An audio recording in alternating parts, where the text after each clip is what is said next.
OK.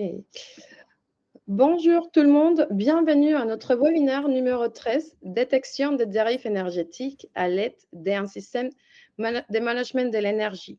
Je suis accompagnée par Juan León, qui fait partie de l'équipe Energy Intelligence, et moi-même, Crisia Utria Salas, manager de l'équipe Energy Intelligence chez EPSA Energy.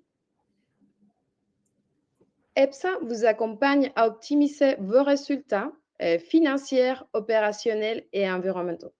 Donc, on vous aide à vraiment optimiser votre performance financière, renforcer l'expertise opérationnelle et accélérer vos transitions environnementales. Et c'est dans cet environnement que EPSA Energy se trouve. Nous sommes votre tiers de confiance indépendant au service de la transformation durable des organisations et collectivités. Nous avons des services en fait, nous avons différentes offres dans les différents services d'EPS Energy, comme dans le financement, le consulting, les bureaux d'études, dans la partie construction, installation des équipements, logiciel SaaS, IA, Energy Management Services, et aussi on vous accompagne à obtenir des subventions et pour travailler sur votre fiche de C2E. Aujourd'hui, on vous a préparé cet agenda. On va commencer par vous montrer c'est quoi les problèmes qui nous amènent sur ces webinaires. Et la deuxième partie, on va vous montrer 2 cas d'usage. Et à la fin, on nous restera un moment pour échange et que vous pouvez poser vos questions. Donc, tout en bas de votre écran, vous allez trouver la partie questions. Donc, si pendant tout le temps du webinaire et notre présentation, vous pouvez poser vos questions et on va prendre 10 minutes à la fin de ce webinaire pour le répondre. Et si vous voulez partager avec tous les participants, vous écrivez sur la partie chat. Sur la partie chat, tout le monde va avoir vos messages. Donc, le problème. Nous savons que les dérives énergétiques ont un impact sur notre budget et sur le coût énergétique. Dans l'industrie, ça peut représenter entre 20 et 30 de notre budget d'énergie. Dépendant de l'activité, entre 50 et 500 000 euros par an, on peut dépenser à ces dérives non détectées. Et sans un système d'énergie management automatique, ça peut prendre entre 4 et 2 semaines pour aller détecter cette dérive. Quand on parle de différents types d'industries, par exemple l'agroalimentaire et par exemple l'impact environnemental que cette dérive énergétique signifie, quand on parle de l'agroalimentaire, on peut parler d'entre 800 et 4500 tonnes de CO2 par an. Pour la papeterie, ça représente entre 1500 et 8000 tonnes de CO2 par an. Et pour l'industrie chimie, entre 1000 et 6000 tonnes de CO2 par an. Donc, on voit qu'il y a un impact financier, énergétique et aussi sur l'empreinte carbone de ces dérives que nous ne pouvons pas les détecter dans le bon temps. Donc, je passe la main à mon collègue Juan. Merci, Crisia. Alors, je vais partager mon écran.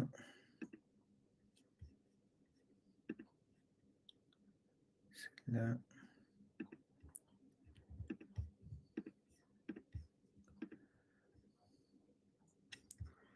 Parfait. Et...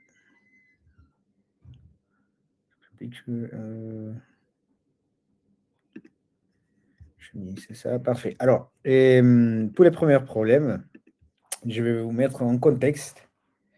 Et déjà, on va dire qu'on a une entreprise, une usine qui est la consommation électrique, elle est 90% de la consommation totale. Et pour le mois d'avril, les clients nous ont dit, en fait, on a eu une petite surconsommation de l'énergie. Du coup, on va regarder un peu plus en détail s'il y a une cause de cette augmentation ou si c'est plutôt de la production normale. Alors déjà, c'est ce qu'on sait, c'est que 95% de la production, de la consommation d'énergie vient des compresseurs d'air, des machines d'air comprimé. Et du coup, maintenant, on va aller sur la plateforme pour visualiser les infos, les données qu'on a sur cet usage d'énergie. D'abord, c'est ce qu'on va regarder, c'est qu'on a un tableau de bord qui va nous montrer un peu la consommation d'énergie par rapport à l'air comprimé. Au premier, on a la consommation d'énergie. Ici, on peut voir les mois de février, mars et avril, les 3 derniers mois.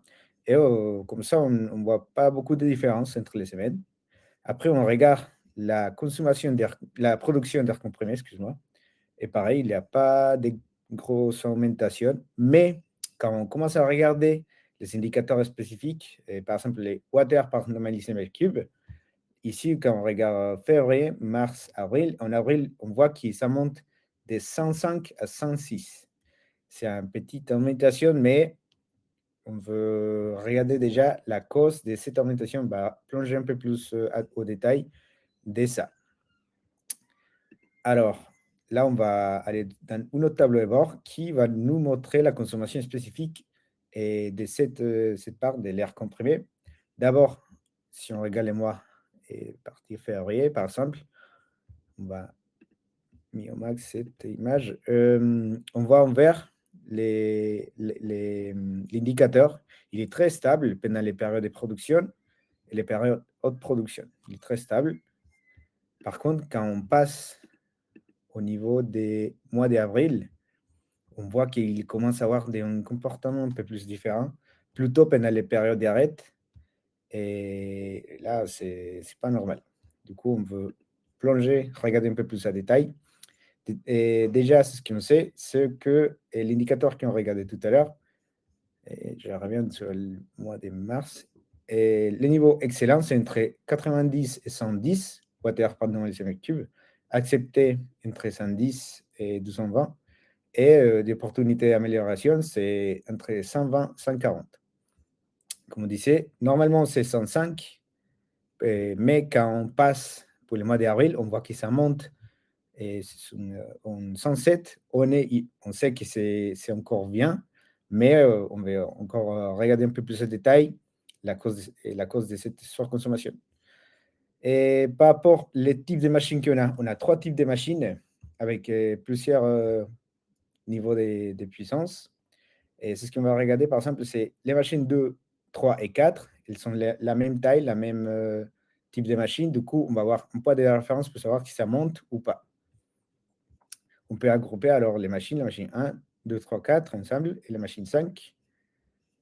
Et par exemple, ici, pour les mois de mars, février, par exemple, ici, on peut voir, ça, c'est la participation ou le pourcentage de consommation d'énergie.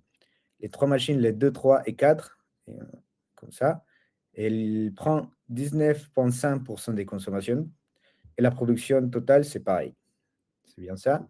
Par rapport au niveau des pressions, ils restent tous en 7 bars. C'est bien.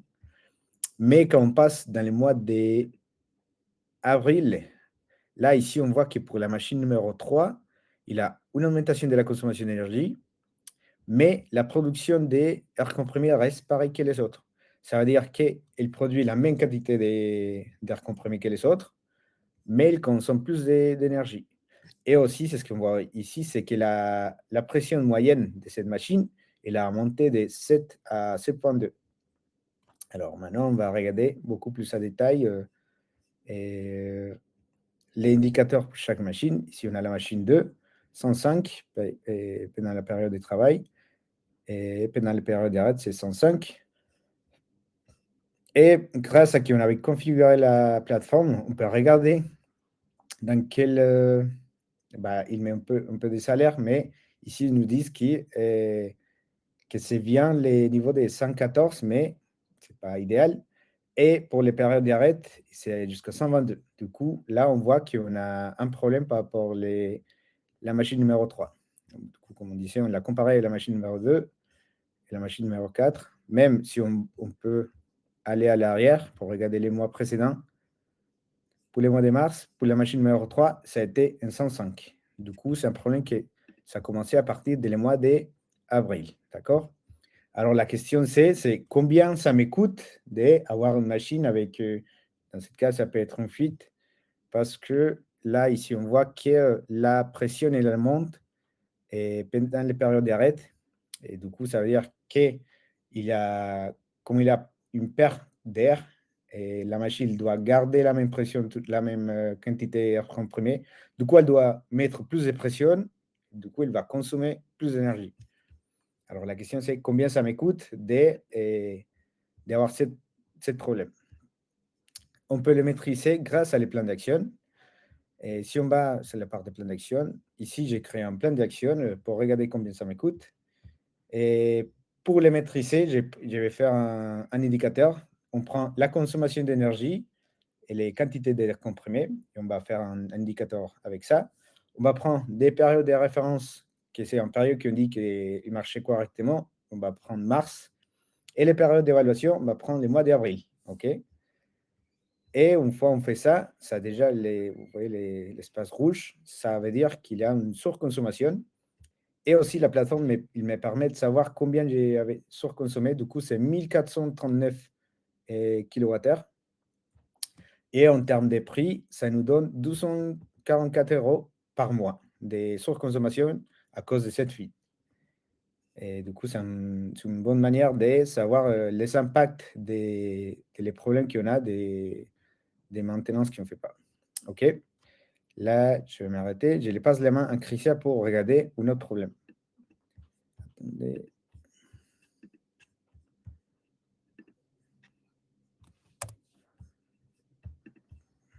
Merci Juan pour cet exemple. Donc, le deuxième problème, c'est un peu différent. Nous, en fait, pendant la configuration de votre système d'énergie management chez EPSA Energy, vous avez la possibilité de créer des alertes, définir des seuils qui vont vous alerter des moments de surconsommation ou des comportements anormaux de certaines variables. Donc, nous avons défini des alertes pour aller détecter des surconsommations des gaz à l'aide d'un modèle. Donc, on va avoir un modèle, ce modèle est un modèle d'intelligence artificielle, un modèle statistique multilinéaire. Et ces modèles nous permettent en fait d'aller détecter des seuils, est-ce que je suis en bonne performance énergétique ou pas. Donc, le problème aujourd'hui, c'est j'ai reçu sur ma boîte de réception une alerte qui m'indique que pendant 4 heures, j'étais en surconsommation. En même temps, cette alerte m'indique que je suis en surconsommation de manière localisée sur la salle 2, dans la chaudière. Donc, l'alerte aussi me dit il faut aller rechercher où est-ce que se trouve le problème et la cause racine de ces problèmes. Donc, j'ai ici un lien. Je peux faire clic sur le lien qui va me ramener au tableau de bord que je vais vous montrer. Ce tableau de bord vous montre, quantifie de manière automatique et en temps réel les coûts et la surconsommation en kilowattheure et en pourcentage, et aussi vous aide à trouver la cause racine de cette dérive. Donc, je vais aller sur mon tableau de bord. Donc, si vous voyez ici, j'ai reçu mon alerte à 11h03. Je peux la recevoir aussi sur mon portable par SMS. Donc, je vais aller sur mon tableau de bord, il est déjà prêt, où j'ai mon modèle de prédiction que j'ai créé. J'ai ma consommation, ma vraie consommation, et je peux voir que j'ai une surconsommation de 12%. Et ça représente 16 MWh de gaz consommé de plus, et ça me coûte 1 000 € de plus dans ma facture. Donc, quand je compare, en fait, quand je fais l'analyse entre mes consommations normales et ma surconsommation, je le vois clairement sur mon modèle. Et maintenant, il faut aller chercher où est-ce que se trouve cette dérive. Pourquoi l'alerte m'a dit c'est dans la chaudière du bâtiment de la salle B2. Donc, j'ai tous mes consommateurs des gaz qui sont la chaudière de la salle B2, j'ai la ligne du four 3, j'ai mon système d'eau chaude et j'ai les ici. Cependant, je ne peux pas dire qui est vraiment la source de ces problèmes. Parce qu'on voit qu'ils en montent, mais je n'ai pas visibilité. Donc, qu'est-ce que je vais faire à l'aide de mon système d'énergie management? Comme j'ai déjà un historique, je peux aller définir des seuils qui vont me permettre d'avoir des valeurs, des comportements normaux pour chaque de mes consommateurs. Donc, j'ai défini des seuils qui vont me dire si vous êtes au-dessus de cette valeur pendant les heures de production, pendant les heures de non-production et entre la transition entre elles. Elles vont me permettre, en fait, d'avoir ces seuils et si ils sont au-dessus, je sais que c'est ces consommateurs qui va être à la source de cette dérive. Donc, j'ai mes seuils définis précédemment. Donc, je vois que ici, je vois tous mes surconsommations et je vois que c'est la chaudière dans la salle 2 qui a vraiment un impact significatif sur mes surconsommations. Je vois que aussi les fours de la ligne 3, elle est aussi en surconsommation, mais elle est un peu plus petite. Celle qui est vraiment plus impactante, c'est la chaudière de la salle 2. Donc, maintenant, il faut aller regarder c'est quelle variable j'ai disponible sur mon logiciel, sur mon système d'énergie management de cette partie de l'usine. Donc, j'ai disponible la température des consignes des masses chaudières, j'ai la pression vapeur et j'ai les rendements de mon brûleur. Donc, je calcule de manière automatique à l'aide de ces statistiques et des formules disponibles sur le logiciel les valeurs moyennes de chaque moment. Donc, pour tous les moments, la valeur moyenne, vous pouvez l'avoir. Et on voit clairement que pendant les surconsommations, la température des consignes de la chaudière, elle est à 96. Donc, elle est bien au-dessus de la valeur qu'elle devait y être. Ces deux valeurs minimum maximum aussi, ça a été déjà défini précédemment en amont pendant des études statistiques. Donc, là, on voit bien que je suis au-dessus de cette valeur et je vois comment cette variable va impacter vraiment mon rendement de mon brûleur parce qu'en fait, je suis en train d'avoir plus besoin de gaz et je produis moins de vapeur. Et je aussi vois qu'elle a un impact sur la pression. Donc, ici, avec cet exemple, je peux trouver la source, la cause racine de ma dérive de surconsommation des gaz. Et je sais que c'est, par exemple, c'est une variable qui est contrôlée et manipulée par les opérateurs. Donc, pas suivant, c'est d'appeler les opérateurs, le manager du moment, en disant il faut diminuer la température des consignes de la chaudière. On est en train de surconsommer. On est surconsommé à l'instant 16 MWh et comme ça, on peut prévenir des autres de monter les dérives.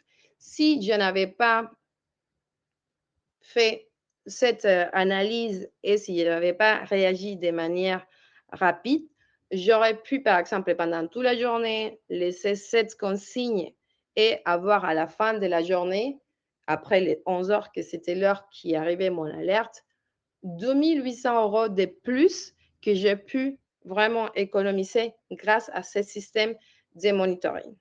Donc, on vous remercie pour votre attention. On vous a préparé ces deux exemples et si vous avez des questions, n'hésitez pas à les poser pendant ces moments d'échange. Je vois qu'il y a des questions. Hop. Oui, du coup, je peux répondre deux questions là. Et Tu veux comment puis-je... partager? Ouais, oui. Donc, la question, c'est pouvez-vous expliquer comment vous avez construit la heatmap sur la consommation d'air comprimé? Oui, bien sûr. Alors, heatmap, c'était ici ou non. Du coup, pour personnaliser les heatmaps, on va d'abord choisir la variable qui nous intéresse, qui va nous donner les valeurs qu'on veut regarder. Et on va choisir l'axe qu'on veut regarder. Du coup, dans l'axe X, on a mis l'heure ici. Et pour les axes Y, on a mis jour de la semaine. Mais on peut le personnaliser par mois, par jour de l'année, par semaine, etc. Et l'autre que c'est aussi important, et c'est les pas des temps qu'on va regarder. Du coup, ça va changer si c'est une moyenne, ou si c'est une somme, ça dépend de comment c'était personnalisé les compteurs.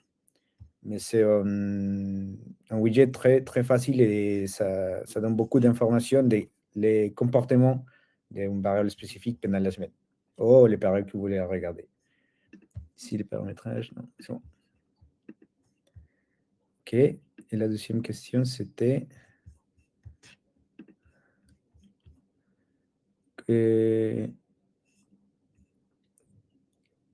comment je peux définir les seuils d'alerte.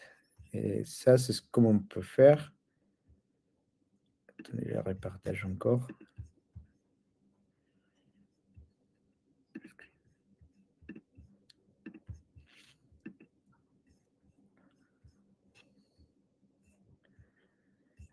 Et les seuils d'alerte, je pense que vous parlez de ça, effectivement. Et ça, cette valeur-là, ils sont calculés de manière standard par rapport les machines. On sait que au mois de 120, c'est au niveau bon des consommations d'énergie, pas pour l'air comprimé. Et si on veut personnaliser, par exemple, par couleur, que c'était dans ce cas, je descends un peu plus. Ici, c'est ce qu'on peut faire, c'est quand on a une table statistique, excuse-moi, une statistique seule, ici, on peut mettre un format conditionnel et on peut le dire, quand il passe telle valeur, il va personnaliser la présentation de l'info qui se met dans. Du coup, dans ce cas, si c'est supérieur à 110, il va me donner un couleur jaune. Oh, si c'est, on peut ajouter plus de règles, excuse-moi. On peut ajouter plus de règles si on veut que ça monte à 120 et que ça me donne un couleur rouge. C'est juste comme ça, je vais le faire. C'est très simple. Voilà, rouge, rouge. Et c'est bon. Du coup, quand ça arrive les valeurs de 120, supérieures à 120, ça va devenir rouge. OK. Merci, Juan. Donc, la question suivante, c'était comment est-ce que je peux avoir mes modèles de prédiction? Donc, pour avoir des modèles de prédiction, vous pouvez, en fait, sur le logiciel vous permet de créer des modèles avec les variables qui sont disponibles et qui s'y connectent sur la plateforme. Donc, vous pouvez créer vous-même vos modèles de prédiction avec l'outil. Et là, comment paramétrer ton alerte rouge sur les tableaux? Donc, sur les tableaux, si on les regarde, il y a des valeurs rouges. Donc, ça, c'est des seuils dans les conditions qui vont me permettre, en fait, à les regarder si je suis en rouge ou en vert. Donc, ici, par exemple, si c'était comme signe dérive, on veut que ce soit 0. Donc, et ça aussi soit 0, les trois soient 0. Donc, je veux vraiment pas avoir valeur supérieure. Donc, je mets une alerte quand c'est vraiment supérieur à 0. Je mets qu'il soit rouge.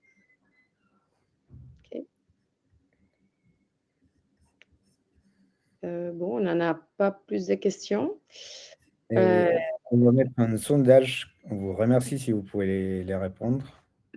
Ça va apparaître sur votre écran normalement. Oui, ça apparaît. Parfait.